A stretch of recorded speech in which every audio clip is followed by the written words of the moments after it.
Evet arkadaşlar, mahlepli kurabiye tarifimi veriyorum şu anda. Kurabiye yapıyoruz efendim. Kurabiyemiz mahlepli. Şenur Hanım bizim için kurabiye yapacak. Ben de size mahlebi ve mahlebin faydalarını anlatacağım.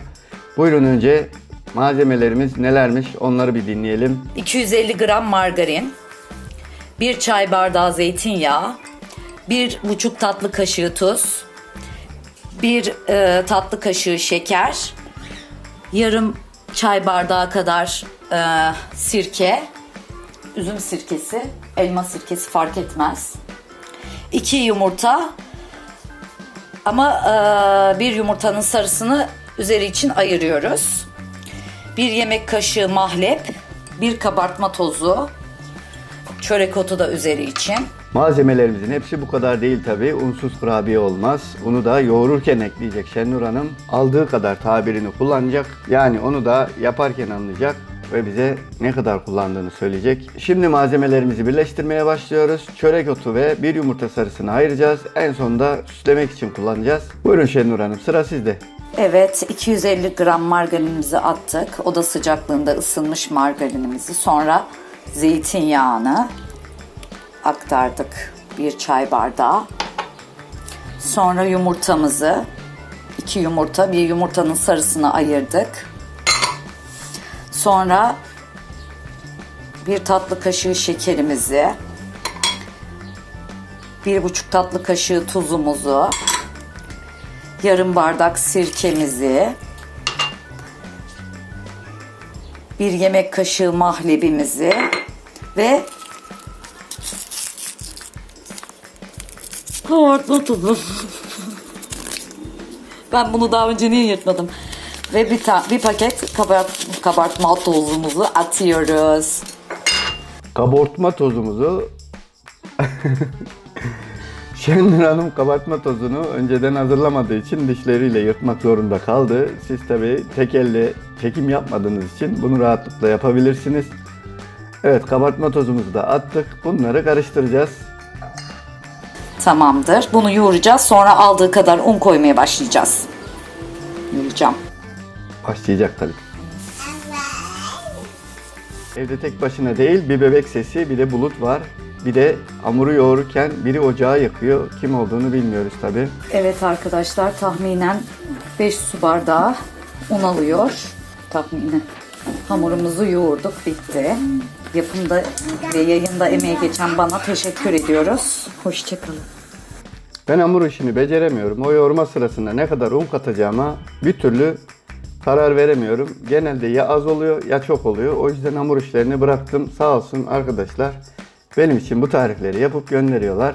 Evet arkadaşlar, minik toplar halinde, minik toplar halinde alıyoruz. Ve bunu yılan gibi zula yapıyoruz. Şenur Hanım tahminen 5 su bardağı un kullanmış ve hamuru istediği kıvama getirmiş. Şimdi artık şekil verme zamanı. Şekil de artık sizin zevkinize kalmış. İster ağaç yaparsınız, ister top yaparsınız, ister örgü yaparsınız, isterseniz zula. Zula ne mi? Bilmiyorum ki. Bakalım. Ya istediğiniz şekle vereyim, yani anlayacağınız. Bakın böyle yaptım. Fark etmez. İstediğiniz şekle sokun. Minik zula. Zula oyunu gibi. Zula oyunu nedir diye, nasıl bir şeydir diye merak ettim. Baktım, yerli aksiyon dizilerinin karakterlerinin yer aldığı çatışmalı, öldürmeli, nasıl söyleyeyim yani mafyalı falan herhalde muhtemelen bir oyun. Kurabiyedeki şekillerle ne alakası var çözemedim. Bir bildiği vardır Şenur Hanım'ın. Bulut yine ötmeye başladı. Bulut şimdi benim sesimi duydu ya, çıldırıyor. Ölecek aşkımdan. İşte şöyle, şu şekil. Halk arasında Meltem, İdris ağacı, kokulu kiraz, taş kirazı gibi isimlerle de bilinen malep özellikle hamur işlerinde kullanılıyormuş. Kandil simidinde çokça bildiğimiz bir lezzet aslında. Yağ, çekirdek, toz ya da püre şeklinde aktarlardan kolayca bulabiliyormuşuz. Mahlebin faydalarına gelince idrar söktürüyor, cinsel gücü arttırıyor, astıma iyi geliyor, balgam sökücü özelliği var, prostat büyümesini engelliyormuş, Midede hazımsızlık ve gaz problemlerinde de etkiliymiş efendim. Demek ki ara sıra mahlep de tüketmek lazım efendim. İzlemeye devam. Falan filan. Böyle böyle tepsimizi dolduracağız.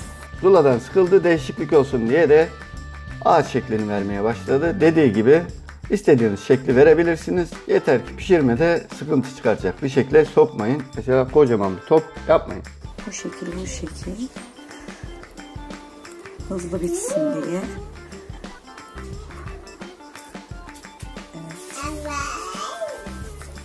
Bu şekil ayırıyoruz. Evet.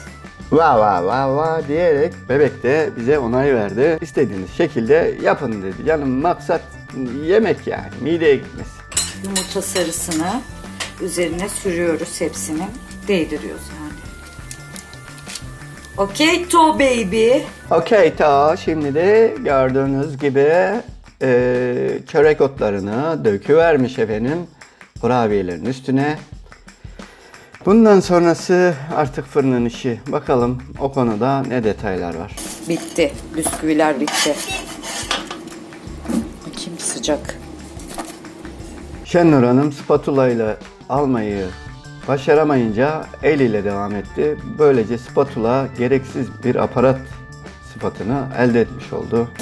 Ay, elim yandı. Spatulayı bence ikinci el eşya sitelerinde satmakta fayda var. Ne de olsa evde bir işe yaramıyor.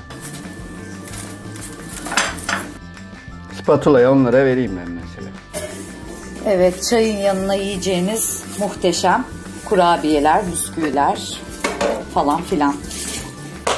Elinize sağlık Şenur Hanım. Çayımız da olsaydı şimdi birer tane atıverirdik. İçimizin kıyılması geçerdi. Yapımda ve yayında emeği geçen bana teşekkür ediyoruz. Hoşçakalın. Bir sonraki tarifte görüşmek üzere. Hoşça kalın efendim. Sağlıcakla kalın. Oy mahlebim mahlebim, sana gitme demedim. Oy mahlebim mahlebim, sana gitme demedim.